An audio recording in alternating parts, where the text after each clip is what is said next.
Hello friends, my name is Theo, and today in this very exciting Miesner Media tutorial, we are concluding our 15 days of Resolve 15 tutorials. I'm still going to keep making some more, but it's just probably not going to be every day because that's a lot of work. So in this, we are going to be making a custom effect with all sorts of crazy expressions and stuff. So this isn't going to be like the sexiest result ever, but if you know how to do all these things, you are going to be able to move around quite a lot in Fusion, I think. So I think it's a cool finale. If you don't think so, sorry, but this is the sort of stuff I get really excited about. So we're going to make our own mosaic effect inside of Fusion. So the color page has a mosaic effect built in, but Fusion doesn't for some reason. So we're going to make our own. We're going to do this by using two transform nodes. So it's just going to be two nodes in this whole thing. So one, and shift drag this in here. And in order to set up this effect yourself, you can go change the filter method to nearest neighbor, Control C, Control V, and make sure flatten transform is at least on the first one. You don't really need it on the second one, but you know. And we'll change this to 0.1, and we'll change this to 10. And now you get a mosaic effect. So if you scroll and you can see it's all pixelated. But, you know, changing both those values is sure a pain. Nobody wants to do that. So what we're going to do is spend a whole lot of time linking stuff together in a way that it'll work with just a couple little sliders, and then we can patch it up into a macro. And then you've got a mosaic effect that works. So you only have to do all of the hours of work once. So maybe not hours. Figuring this out on my own took a long time, an embarrassing amount of time. All right, so this first thing we're going to do is we're going to change these from use size and aspect to X and Y, just because that'll make things a little bit easier. Coding wise. So now we are going to do the X side first. We're going to do right click, modify with expression. Now that'll open up our modifiers tab. If we double click on here, we see that we have this expression one on transform one X size. We're going to hit F2 to rename this X main. Sure. That sounds good. X main, you see it automatically concatenates the space out there. Just remember that. Now we have all these empty controls so we can do whatever we want with. If you're a sane person or insane, you can go through and turn off all the ones that you don't need, which is most of them. For here, all we need to start off with is this number in one. So we're going to name this. Go to our number controls, name this X size. And now you can see over here it's changed this to X size. We can change this and nothing changes yet. We'll go over to our number out tab, and here you can just type N1 in. And now the number expression result just takes only the value of N1. So if we bring, and each of these are assigned N1, N2, N3, N4, N5, no matter what you name them. And this is P1X, P1Y, P2X, P2Y. Just seeing how to do that. And it's all lowercase. So now we have our own X control here. Cool. So we'll make this 0.1 to get started off with. And then we'll go ahead and just do the same thing to our Y control. So right click, modify with expression. And now we could just do this linking up to our other expression. We're going to do some funny things coming up. So I'm just preparing for the future. And do the exact same thing here. Go to our number controls. Make this Y size, and make this something like 0.1 and return N1. All right, so now we've got our first step going. We can make our image smaller and bigger. But now here comes the first tricky bit. What if we want to link the X and Y controls together? Oh, baby. We're going to get into some logic now. So we're going to rename this number 2 into link XY, X and Y. And now we need to be able to access this value from this expression and put it in a little if statement. So the way Fusion handles if statements here is pretty easy. It's if and then a parameter. So just put a couple underscores here for now. Then this first value, and if it's not that, then the second value. So N2. So if N3 equals 0, then n1, and right now n3 does equal 0. If not, then n2. So if this value that we're going to assign n3 is a 0, then we'll execute this first number, which is our y size control. If it's anything but 0, then we'll execute this n2, which we will link to our x size here. So let's go and link these parameters together. So I'll name these just so we can have them in a reference. So n2 was x size, and number 3 was link control. All right, so our link control, we can just type in normal expression here. So equals, enter, opens up an expression window, and you can pick whip or click and drag. If you're used to After Effects, it's called pick whipping. It might even be called pick whipping in Fusion. And you can drag this onto link x and y.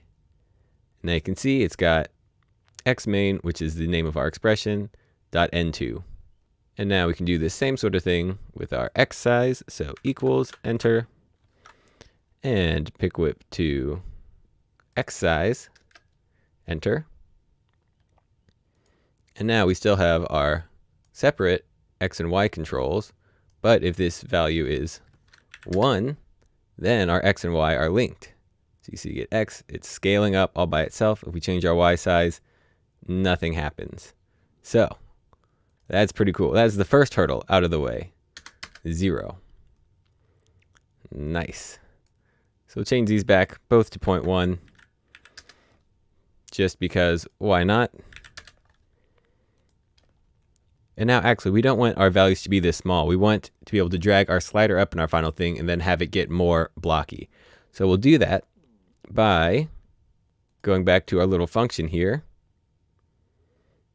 and up to this little function, and we're going to make these the inverse. So 1 divided by n, and same thing here, 1 divided by n,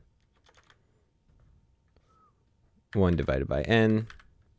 Put this in parentheses just to be a little bit neat, even though we don't need them. And now we'll change our values to, 10. Now as we drag our slider up in our final effect, we'll be able to have a little bit easier or more intuitive way of controlling the effect. Instead of operating between 0 and 1, it'll be between 0 and whatever you want, which will be a much easier way to control the effect. All right, so now this goes down and we'll make the other one go up.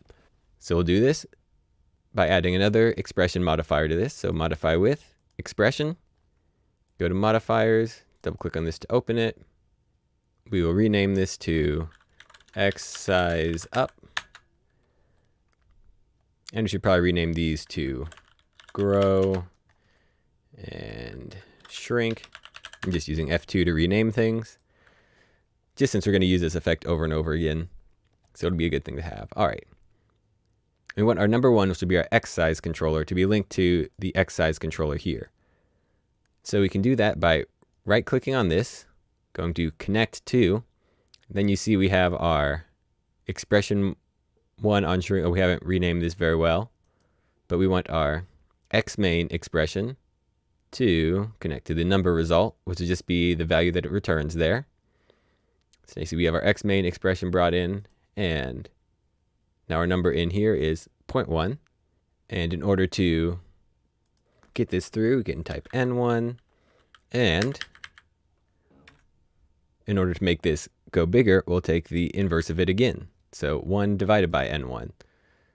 So there's probably a more elegant way of doing this mathematically, but this works out pretty well and keeps it working in my head. And I'll do the same thing for our y control. So go over to grow, tools, x size, right click, modify with expression, modifiers, number 1, connect to y size, number result, and 1 over n1. There we go. And let's go ahead and rename this expression just because that's really annoying to look at. So y main. X size up and Y size up. And now if we go over to our shrink where we have our main controls, got X size. As we bring this up, you can see that if we bring it to something like 30, something really big, our image stays the same size, but it just gets more pixelated. And if we want the Y to be affected by the same amount, add a 1 in there. There it is. Let's make the Y size something like 1 so we can see the difference between this really well. 0.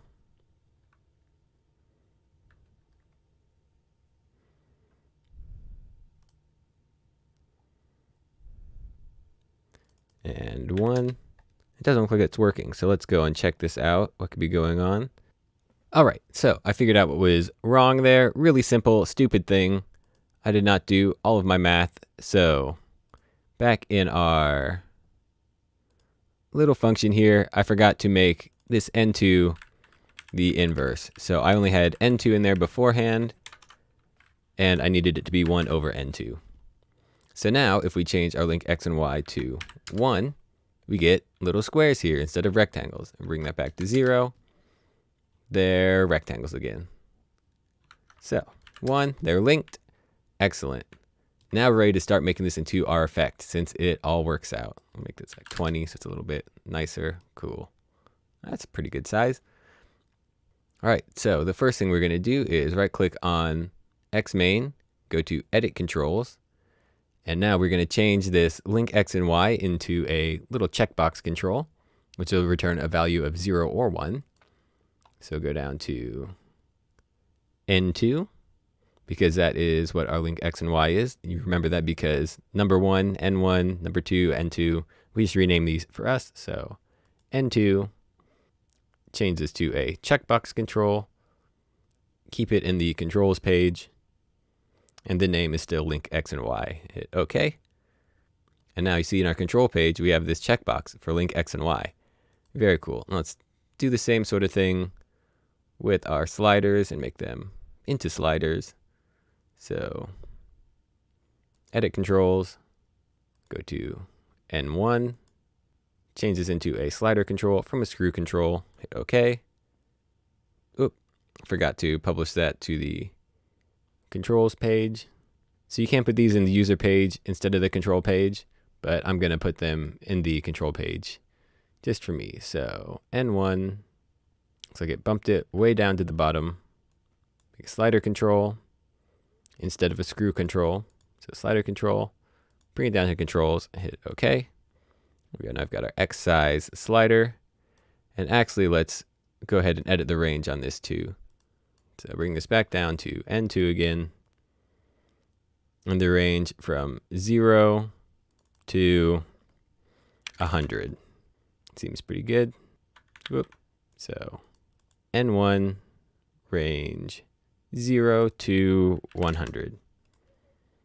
Hit OK. Here we go. This goes up to 100. Down, actually, I should make this 1 because we don't want to be dividing by 0. So right click again, go to Edit Controls, go to N1, and range 0.1 to 100. Hit OK. I can see the minimum value we have there is 0.1, and maximum value is 100. So really, 1 is probably even more responsible, but I'm not going to go back and change that again. Now we'll add our Y size, do that same sort of thing. So Edit Controls, N1, make this a slider control, keep it in the controls page, 0.1 to 100. Okay. And now we can make this into a macro. So select both of these, right click, go to macro, create macro. And now we've got our Xmain. Now in our control section, we have our X size and link X and Y. And then go down to our Y main. And in our controls, we have our Y size, which you want to publish. Then we'll name this Mosaic. Hopefully that's how you spell that, or else I'll be super embarrassed on the internet. Save as Mosaic. Excellent. Close. And now if we hit Control Space, type in Mosaic, pipe this in, and view this on number 1. Got our X size, we can change. Got our link X and Y, which you can change. And we are rocking and rolling with a mosaic effect. So I hope you enjoyed watching that as much as I enjoyed figuring it out. There's a lot of good stuff in there. Now you sort of know how to link most parameters together inside Fusion, which is a very good thing to know how to do. You can make your own plugins. Imagine all the possibilities for stuff you can do now. I know I'm going to be having a lot of fun with this. Hopefully you will be too. So thanks for all of you who stuck around for my 15-day tutorial marathon for Resolve 15. I will continue to make some more stuff just at a more reasonable pace because this release coincided with a bunch of actual work that I had to do, so it'll be nice to take a little bit of a break. But if you like this tutorial, give it a like. If you didn't, give it a dislike. No matter what, leave your feelings down in the comments below. This will be the last day for our 15 days of Resolve 15 sale, so head over to MeesNewMedia.com/products and type in the code Resolve15 at checkout for 15% off your entire order. Also, be sure to subscribe to Mees Media YouTube channel. Share this stuff on Facebook, Twitter, Instagram. I don't know. What do the kids use? Use whatever's cool. I want to be on the cool platforms. So, not Facebook. Once again, I've been Theo with Mees New Media. Have a great day, and I will see you next time. Bye.